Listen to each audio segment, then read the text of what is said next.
North আমেরিকার প্রাচীনতম গাড়ির প্রদর্শনী নিউ ইয়র্ক আন্তর্জাতিক অটো শো এবার উদযাপন করছে এর 125তম বর্ষপূর্তি।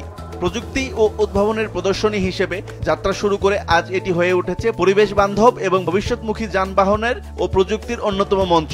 এটি গাড়ি ও প্রযুক্তিপ্রেমীদের জন্য এক ঐতিহাসিক উপলক্ষ। প্রদর্শনীর প্রেসিডেন্ট মার্ক শেইনবার্গ বলেন, নিউ ইয়র্ক অটো শো 1900 সালে ম্যাডিসন স্কোয়ার গার্ডেনে যাত্রা শুরু করেছিল।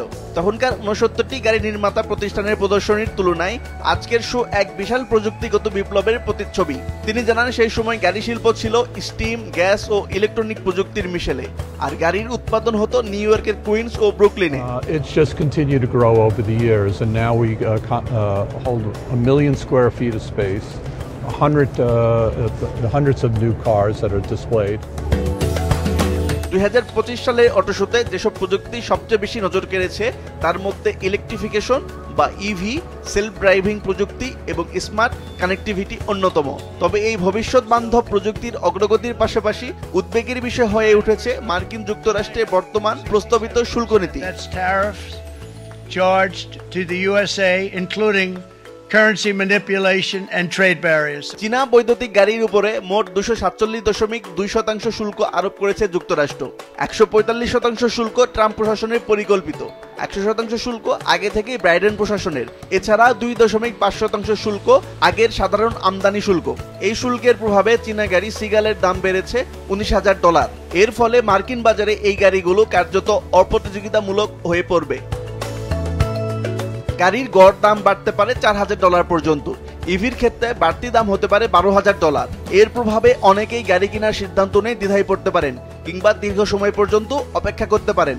বিশেষত ইলেকট্রনিক গাড়ি এখনো অনেকের কাছেই বিকল্প না হয়ে বিলাসপণ্য হিসেবে বিবেচিত হচ্ছে। দেশীয় গাড়ি নির্মাতার প্রতিষ্ঠান ফোর্ড এবং জেনারেল মোটরসের জন্য কিছু সুবিধা থাকলেও চ্যালেঞ্জও রয়েছে। বিদেশি প্রতিযোগিতা কমবে, যা বিক্রিতে সহায়ক ভূমিকা রাখবে। তবে যন্ত্রাংশ আমদানির ক্ষেত্রে 25% শুল্ক বাড়ায় উৎপাদন খরচ আরও বৃদ্ধি পাচ্ছে। এতে করে মেক্সিকো ও কানাডা থেকে আসা যন্ত্রাংশ সরবরাহ বিঘ্ন ঘটেছে। বিশ্বজুড়ে গাড়ির প্রযুক্তি এখন দারুণ অগ্রগতির দিকে এগোচ্ছে। তখন আমেরিকার বাজারে বিদেশি গাড়ি নির্মাতাদের প্রবেশে শুল্ক একটি বড় বাধা হয়ে দাঁড়াচ্ছে। ফলে প্রতিযোগিতা কমে গেলেও উদ্ভাবনের গতি হ্রাস পেতে পারে এবং দাম বেড়ে যাওয়ায় সাধারণ ভোক্তার নাগালের বাইরে চলে যেতে পারে এই উদ্ভাবনী নতুন প্রযুক্তির গাড়িগুলো। নিউ ইয়র্কের অটো শো 2025 সালে আমাদের প্রযুক্তিগত উন্নতির এক অগ্রগতির বিস্ময়কর চিত্র তুলে ধরেছে। তবে এর পেছনে রাজনৈতিক সিদ্ধান্ত, শুল্ক নীতি এবং আন্তর্জাতিক বাণিজ্য কি প্রভাব ফেলেছে তা এবছরের শোতে স্পষ্টভাবে ফুটে উঠেছে।